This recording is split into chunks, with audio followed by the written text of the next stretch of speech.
Let us continue with exercise 38.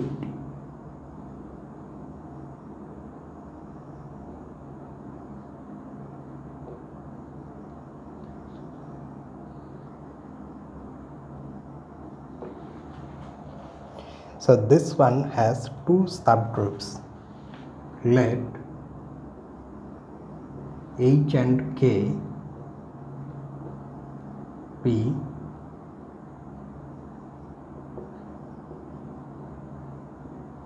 subgroups of some group G. Show that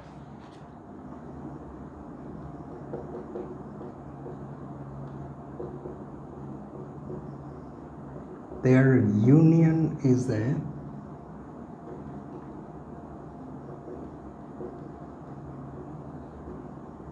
subgroup of G if and only if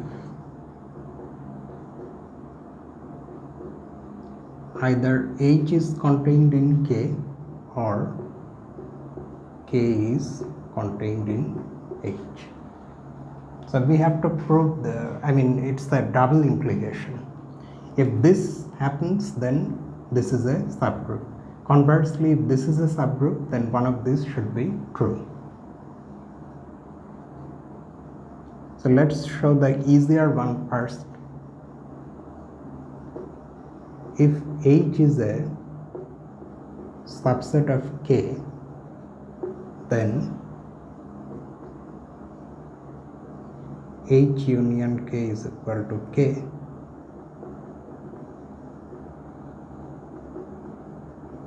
which is a subgroup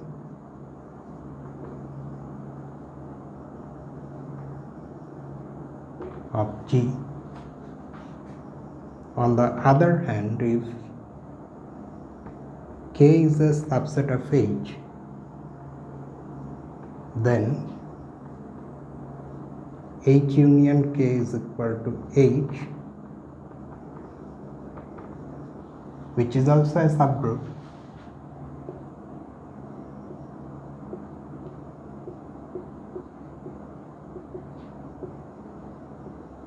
of G. So the easier half we have shown. Now we go to the slightly more complicated half. Conversely,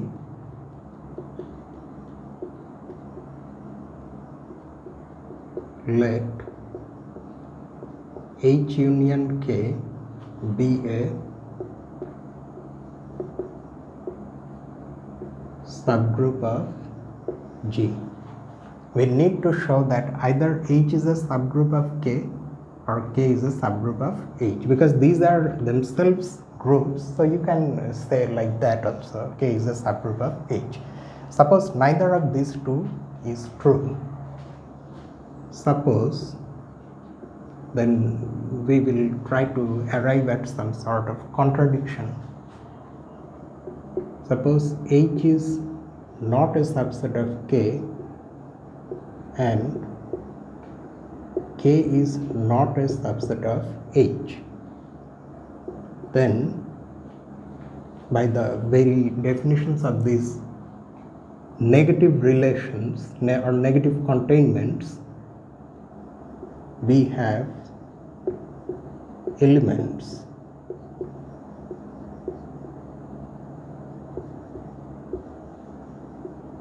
H in H which is not in K, and an element K in K which is not in H. Now note that H is in H minus K, fine, but after all H is in H, and so H is in H union K, because this is a subset of H and H is a subset of H union K.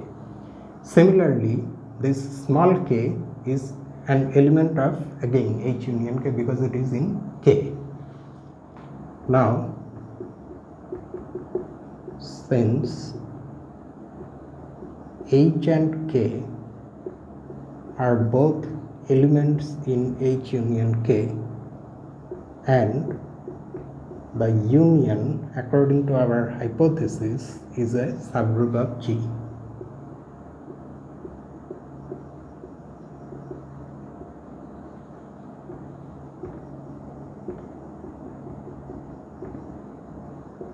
So the product of these two elements must also belong to H union K, because being a subgroup of G, H union K should be closed under the formation of products. Now, because HK is an element in a union, so it should belong to at least one of the sets. It may belong to both. This implies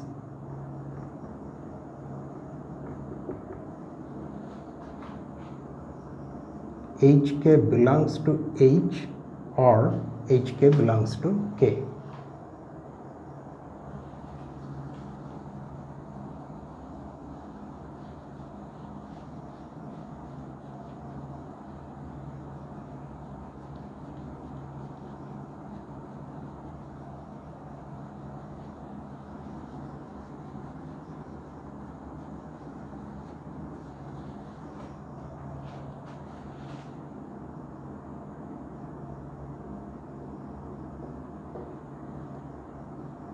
Now, if HK belongs to H, then because H is a subgroup of G and small h is after all in H, we have this thing.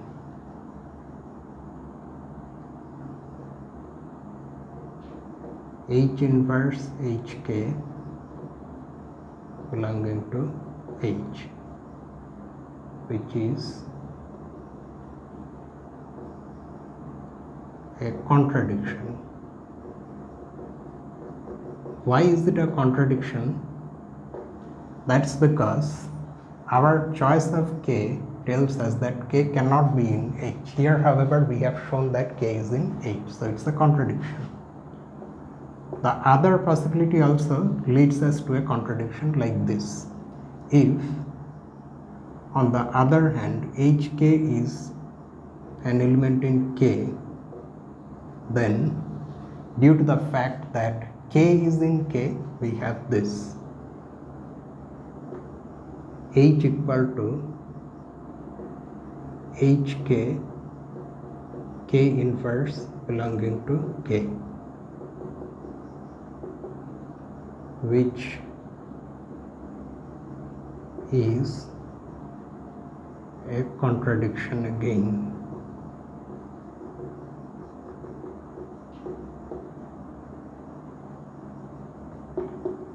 So that means no road is left for us to follow, and the only conclusion we can make from all of this is that our supposition is wrong. So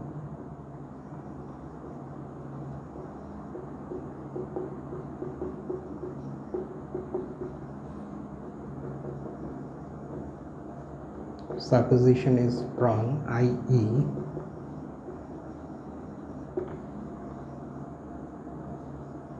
we must have either H contained in K or K contained in H, and that's what we wanted to show. So here the solution ends.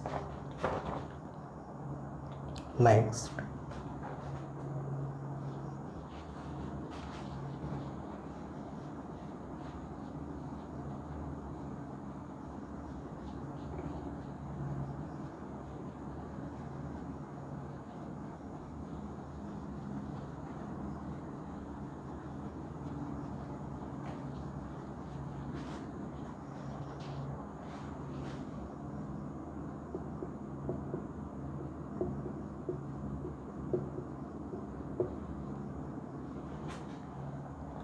find every cyclic subgroup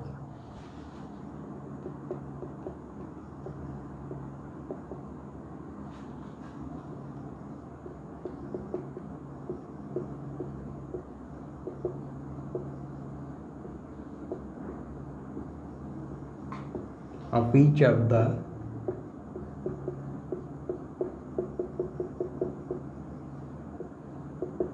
following groups, and the groups are given.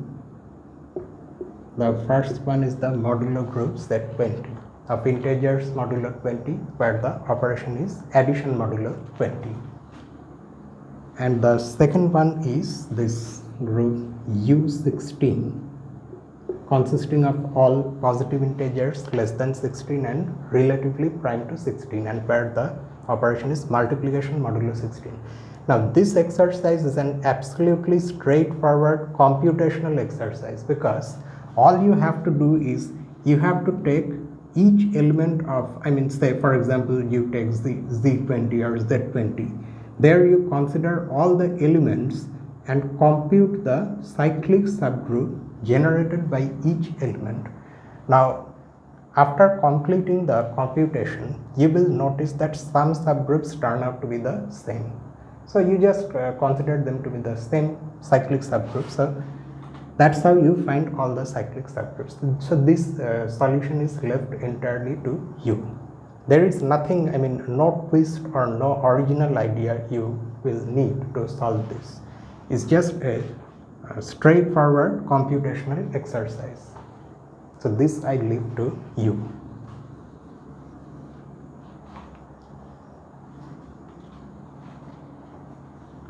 Next,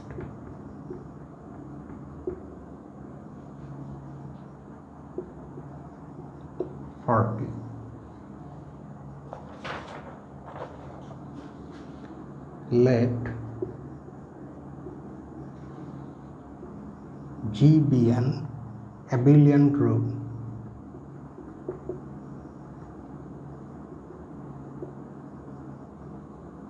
and N be a natural number. Let H be the set of all elements A in G such that the nth power of A is equal to E, and K be the set of all nth powers of elements of G. Show that H and K are subgroups of G.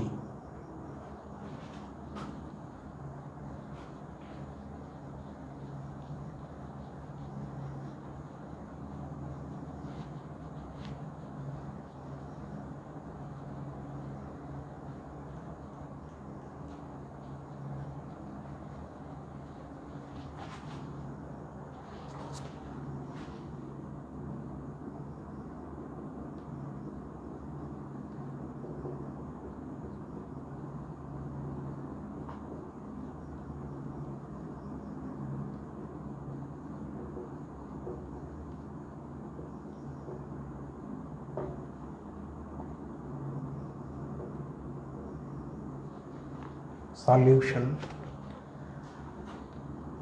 So let us first show that H is a subgroup of G. Note that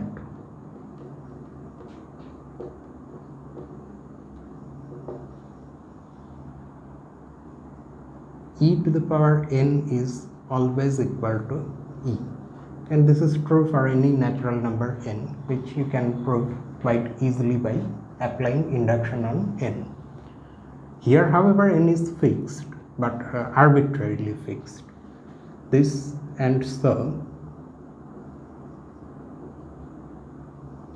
E belongs to H. So that in particular also tells us that H is a non-empty subset of G. Now let A and B belong to H. Then the nth power of A is identity, and so is the nth power of B. This implies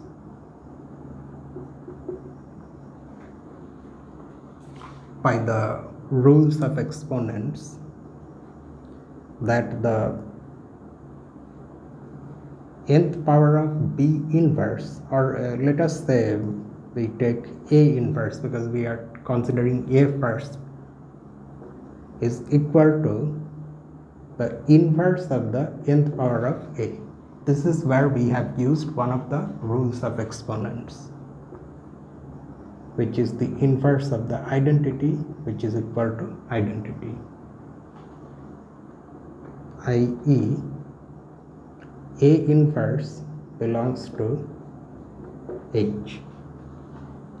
Also, since G is abelian, this is where the abelian or commutative nature of G will be necessary. We have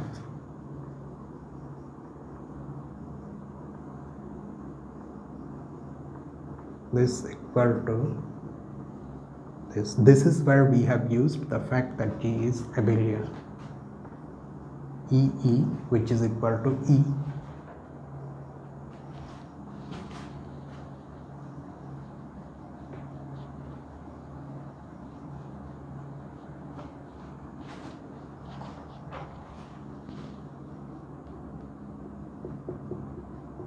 that is AB belongs to H. So H contains the identity element of G. It contains in the inverse of any of its element, and it also contains the product of any two elements from it. Thus, H is a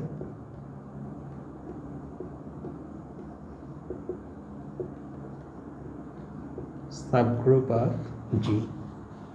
Next, we show that K is a subgroup of G. Next, we have E equal to e to the power n, that is the identity element in G, is itself an nth power, its own nth power, and hence this, by the definition of K, belongs to K. Let say alpha and beta belong to K. Then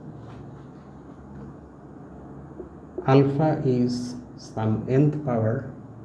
Okay, let us use some other symbols. Say gamma. Alpha is the nth power of gamma, and beta is the nth power of delta, say, for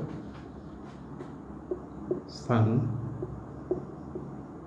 gamma and delta belonging to G.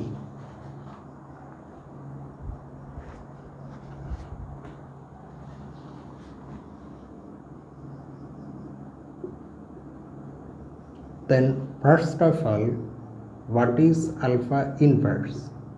Alpha inverse is the inverse of gamma to the power n, which is equal to, just like this one, the nth power of gamma inverse. Since gamma is an element in G, its inverse also belongs to G. So this is an nth power of an element in G, and that element is gamma inverse. And hence this will belong to K.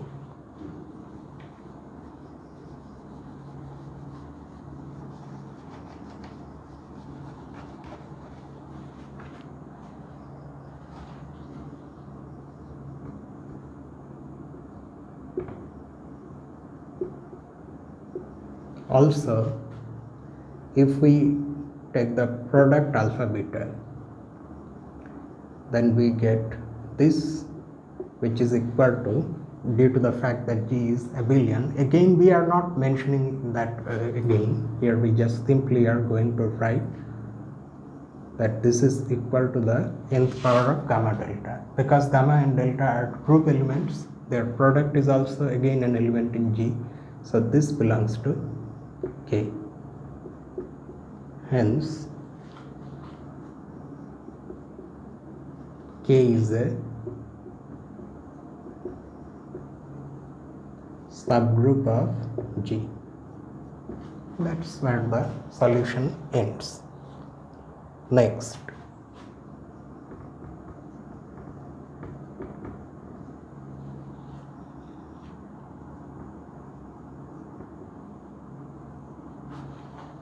in any dihedral group,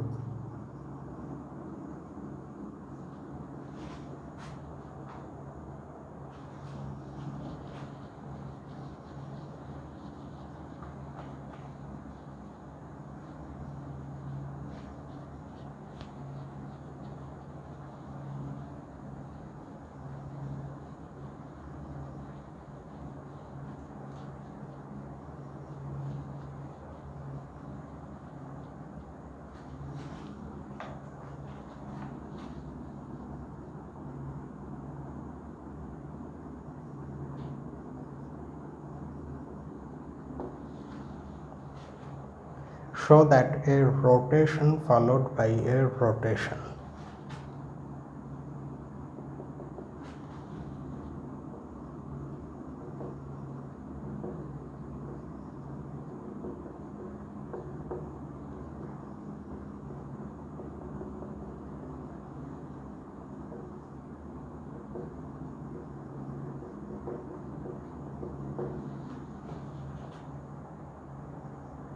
or a flip followed by a flip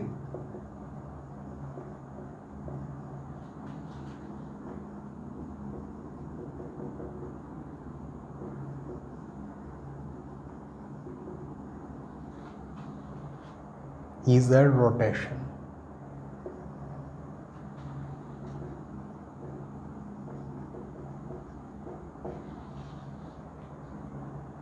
Whereas a rotation followed by a flip or a flip followed by a rotation is a flip.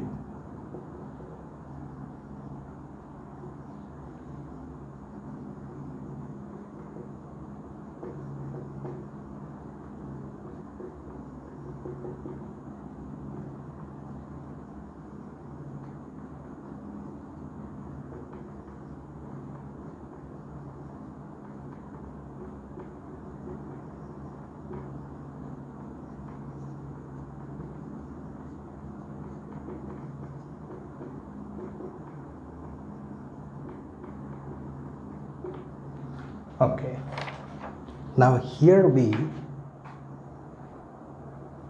since the the statement has been stated in terms of rotation and flips, that is the geometric transformations, which you of course know. The dihedral group, say the dihedral group with 2n elements is the group of symmetries of an n-sided regular polygon. So we know what rotation and flip here means. There are n rotations, which each one of them is a symmetry of the polygon, such that if you perform any one such rotation, no one will be able to say whether something has been done to the polygon or not. If, say for example, you show someone a polygon which is unleveled and its vertices vertices cannot be distinguished. You cannot distinguish one vertex from the other. So you have the polygon and you let someone look at it, and then you blindfold that person and perform one of these rotations. Then you take the blindfold off. Then the person will not be able to say whether something has been done to the polygon or not. So in that sense, each such rotation is a symmetry. Just like that, you have the several n number of flips also, reflections, which are available. Now, the thing is that, say, for the sake of simplicity, we think of an equilateral triangle. And to keep track of what is actually happening to the vertices, and in fact if anything is happening to the vertices at all, we give them names 1, 2 and 3. So you know that in the dihedral group, which is the symmetric, the group of symmetries of this equilateral triangle, there are 3 rotations and 3 reflections. And in fact, that group turns out to be isomorphic to the symmetric group of degree 3. The rotations are, of course, there is one rotation about this point, of course, through which the perpendicular bisectors pass. Okay. Now, one rotation is either in the clockwise direction or counterclockwise direction. It ultimately will not matter. Say we consider a counterclockwise rotations. You rotate through an angle 60 degree in the counterclockwise sense. That is a symmetry. That will take the vertex 2 to 3, 3 to 1 and 1 to 2. So if the labels are not present, someone will not be able to tell any difference. Another rotation is applying this rotation 2 times, or the same thing, rotating the entire figure counterclockwise through an angle 120 degree. And if you follow that up with another 60 degree rotation, then you bring all the things back to their original positions. So one first goes to 2 through a 60 degree rotation, then one further goes to the position of 3, and then again if you perform one more rotation, one comes back to its original position. So that is R180, which in fact is the identity that is equivalent to R0. Like that, there are flips also, okay, about these lines that will also not change the appearance of the triangle if the vertices are not leveled. Now you just consider this thing. When we perform a rotation, there is no way of changing the cyclic order of these vertices. What I mean by that is that no matter what rotation I perform on this triangle, those 3 rotations only, one of them of course is the identity, which does not have any effect, which just keeps all the things to their original places, or effectively does not do anything. You perform R60, 1 goes here, 2 goes here, 3 comes here. You perform another R60, 3 comes here, and all the vertices change their positions, but the cyclic order in which the vertices are appearing, that remains the same. That is, if you fix a sense, say you are going to count the vertices in the counterclockwise sense, then after 1 you are bound to have 2, after 2 you will have 3, and after 3 you will have 1, irrespective of where these vertices are after such rotations. If 1 happens to be here, the next vertex here must be 2, no matter how many times those rotations have been performed, and no matter in which order or in which manner those rotations have been performed. So another way of expressing this thing that I have said just now is that the orientation is unchanged by rotations, any rotation in fact, or any combination of the rotations. So the cyclic order is maintained. Whereas if you look at this same triangle with this same vertices from that other side of this board, then that is a different orientation. There, if you follow from that perspective, if you follow counterclockwise rotation, then for us that will be clockwise. So for a person in that universe, according to their counterclockwise rotation, after 1, 3 comes, not 2. And after 3, 2 comes. After 2, 1 comes. So that is a different orientation. Now, unlike the rotations, if you perform, you may be thinking of another thing. Okay, fine. So you are telling me that, you are saying to me, so you are thinking of counterclockwise rotation. What happens if we think of clockwise rotation? say our original rotations are in fact considered to be counterclockwise rotations, but there are inverses also, no? So for example, the inverse of this group element R60 is clockwise rotation through 60 degree. But since it's a group and rotations form a closed subset, in fact a subgroup in the dihedral group, so that is again going to be one of these rotations. So the rotations, whether you consider them or their inverses, none of them has the power to change the orientation of the figure.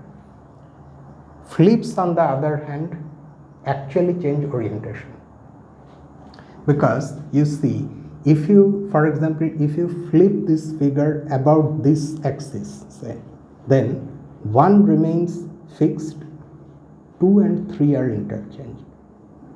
2 comes here, 3 comes here. Now if you follow the vertices according to their natural order, you will now see that the previous natural counterclockwise order has now changed to clockwise order. So as if we are looking at this from that side with the original positions of the vertices. So the orientation has changed. Whenever you perform any rotation, the orientation is unchanged. Whenever you perform any flip, the orientation is changed. And based on this fact, now answering this exercise becomes almost trivial. Do you see how? In any dihedral group, show that a rotation followed by a rotation or a flip followed by a flip is a rotation. Let us see why. You perform a rotation, clockwise, counterclockwise, anything, any one of these rotations, and this is only one example. The same thing will happen in any higher dihedral group, which represents the symmetry group of a n-sided regular polygon, say. Now, a rotation followed by another rotation, no matter what the rotation is, ultimately is again an operation in the dihedral group or an element in the dihedral group that does not have the power to change orientation. So that must be another rotation, because flips change orientation, and we know that in a dihedral group there are exactly 2 types of elements. Every element is either a rotation or a flip. So if you follow a rotation by another rotation, orientation is unchanged by the resulting product. So that must itself be a rotation.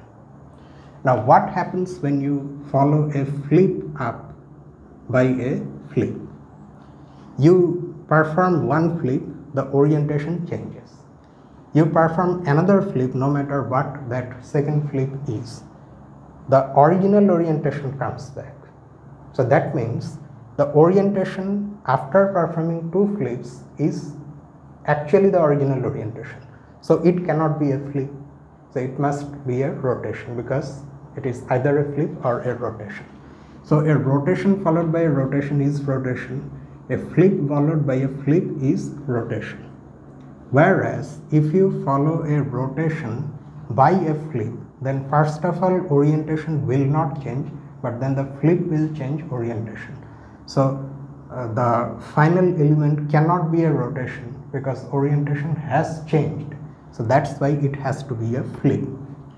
Next, if you first perform a flip, then in the first stage itself orientation has changed. Then you follow that up with a rotation that does not have any effect on orientation. So that further cannot change the orientation.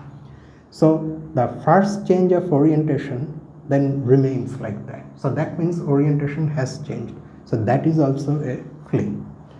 So solution, of course, I am not going to write systematically.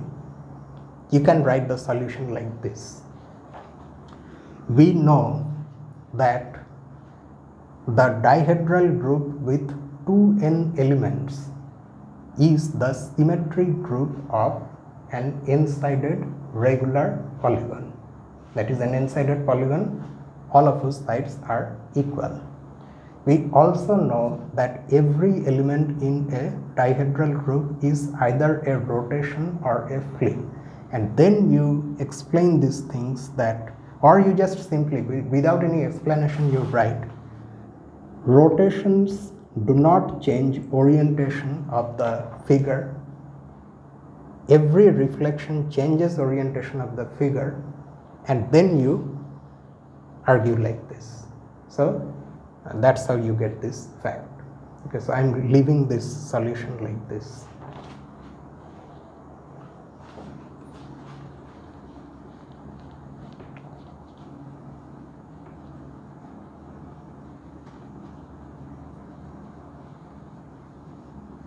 If you think of a dihedral group as an abstract group with those two symbols generated by those two symbols x and y, where say y represents rotation, minimal rotation, and x represents a reflection, then also one can prove this fact. However, thinking of this as a group of geometric transformations, it's much more intuitive and it is easier to understand why these facts are true. And that is why you see there are different ways of visualizing the same group. That is why when you look at a group as a set of symbols with an operation that is rather abstract and difficult to understand, if instead that same group can be realized in a different manner, or say you find an isomorphic copy of the same group in a much more familiar situation, for example here as physical transformations or geometrical transformations of a geometrical object, then it's much easier to understand about what the elements of the group are doing. And that in fact leads one to representations of groups, representing a given abstract group as something else, which is a more concrete version of the same group. There is an entire representation theory of groups. So that is just that, and there is one more, I think.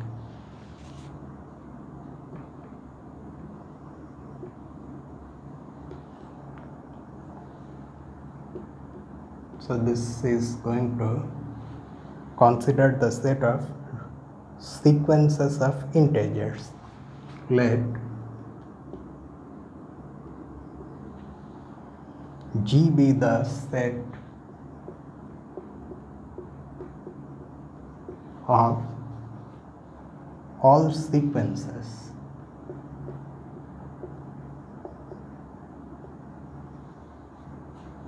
of integers.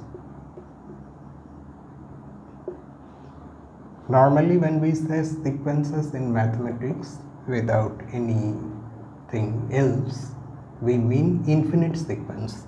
Finite sequences also are considered, but they are explicitly mentioned that it is explicitly mentioned that they are finite whenever they appear. 1. Show that G is a group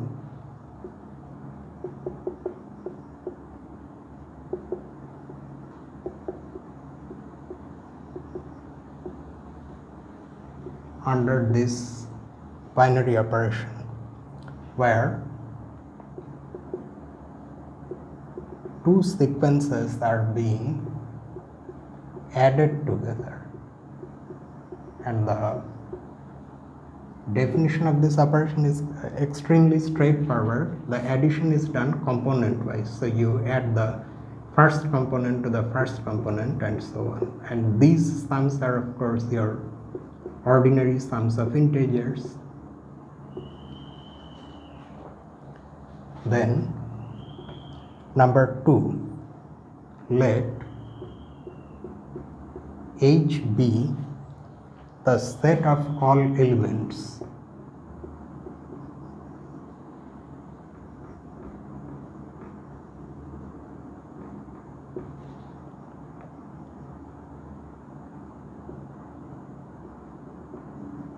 all sequences in G such that only finitely many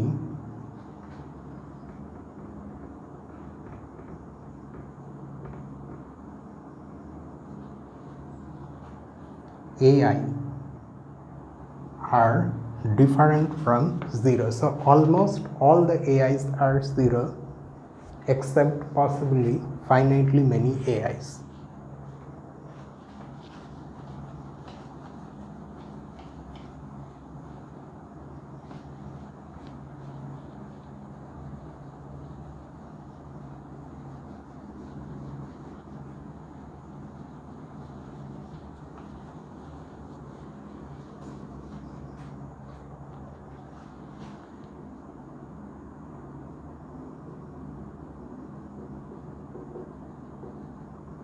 Different from the integer 0, and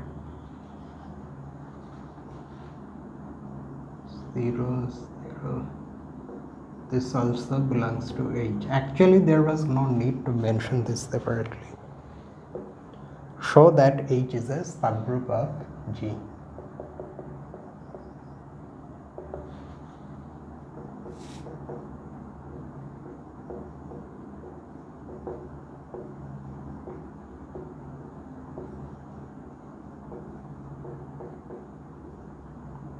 So there are two parts. In part 1 we have to show that G is a group under this operation.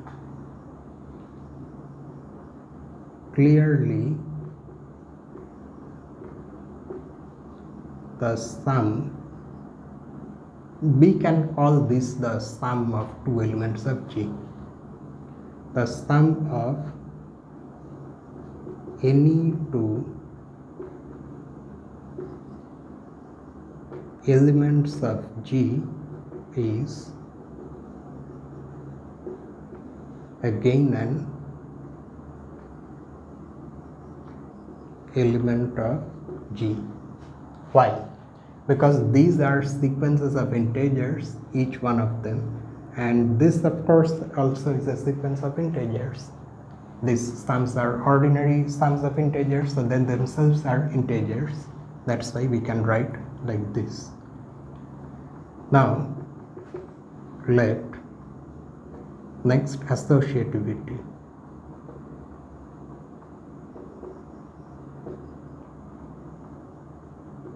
Which is also almost obvious, but we nevertheless need to show it.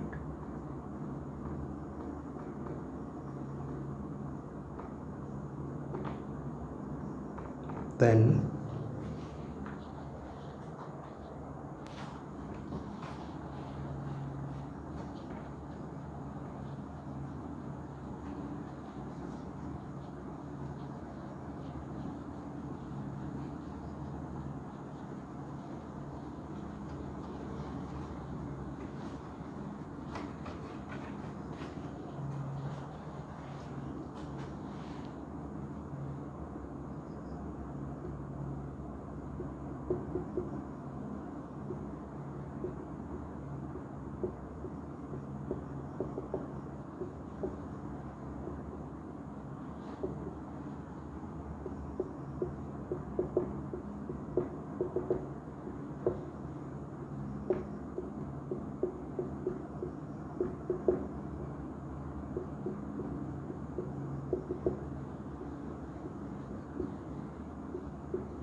so we are just applying the definition of this operation on G.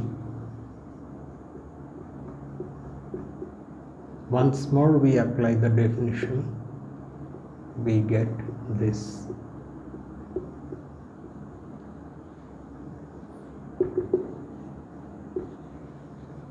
Now we know that addition of integers, because here we are having ordinary integers, a1, b1, c1, all of these are integers. So ordinary addition of integers is an associative operation.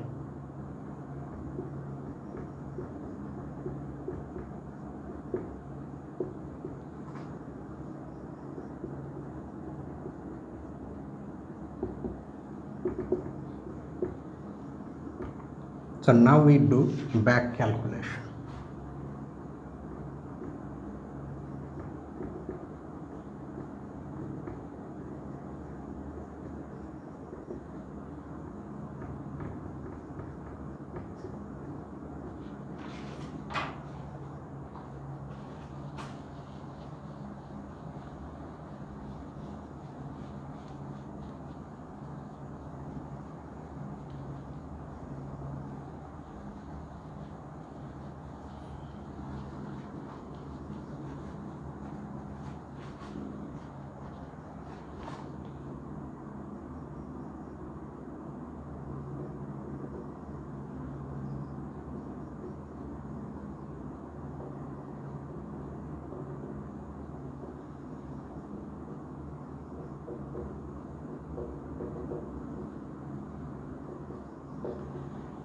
So this is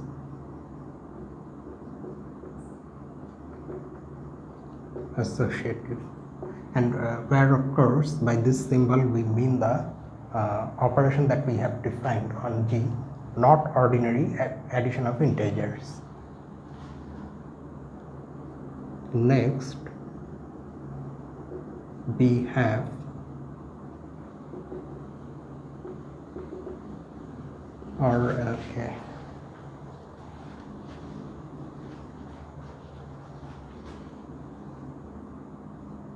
the zero sequence, the constant sequence where all the terms equal the integer 0.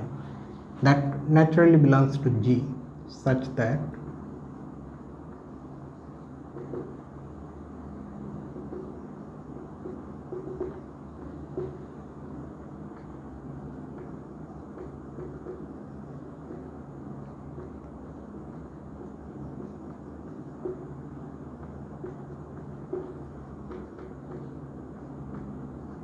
if you apply the definition of the defined class, you are going to get this element back, and just like that this is also equal to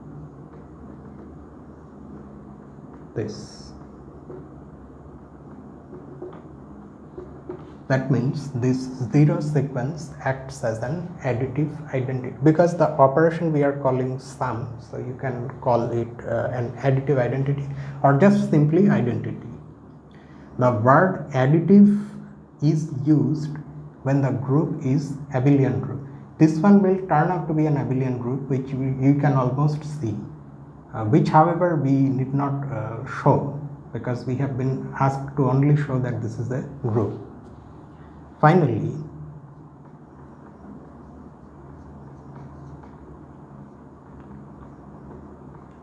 this element belongs to G because these are all integers, the components, so their negatives are also integers.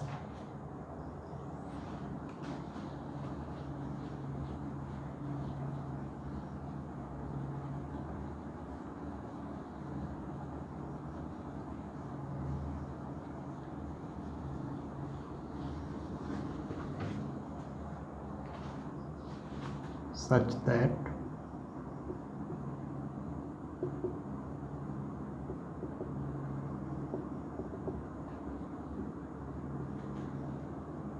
now this time I am not going to show the calculation and simply write, because it's extremely straightforward. You can just simply see why this is 0, 0.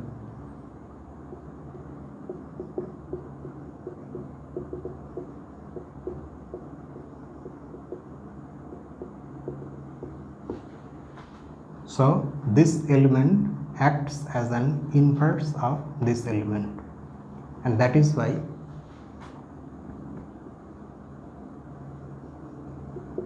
G is a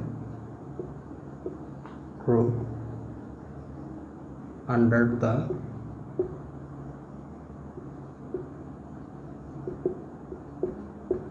operation plus defined above. In part 2, you have to prove that H is a subgroup of G. Now H consists of those sequences of integers where at most finitely many components are non-zero. And this part I am going to leave to you. So you have to show three things. First of all, the identity of this group belongs to H, which in fact has been mentioned in the exercise itself, and which also matches with the definition of H, because the number of non-zero components in the zero sequence is what? 0, which is a finite number. So that is why that zero sequence belongs to H. Next, you consider two sequences which belong to H. So both of them have at most finitely many non-zero components. You have to prove that. Okay, so the first thing that you can note from there is very easy. You take the inverse of any one of those sequences. Since the original sequence has at most finitely many non-zero components, the inverse also will have at most finitely many non-zero components. In fact, those precise components which were non-zero in the original sequence will turn out to be non-zero here also. Only here the components will not have the same value, their minuses will appear, but they are also non-zero. So the inverse of every element in H is again in H. The other thing that you have to show is that the sum of those two sequences is again in H. That, however, you have to convince yourself by some sort of argument, which I am leaving completely to you. That is, you have to essentially show that if you add two sequences of integers like this component wise, where each sequence has at most finitely many non-zero components, then the sum also has at most finitely many non-zero components. It's not very difficult, you just have to think of it carefully.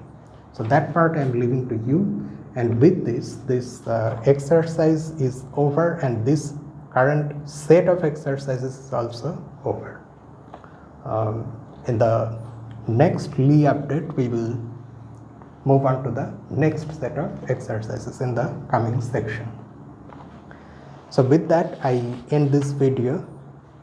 If you want to make any sort of comment, positive or negative, anything, you can use the comment section below, or you can mail me at my usual address. The link will be there in the description.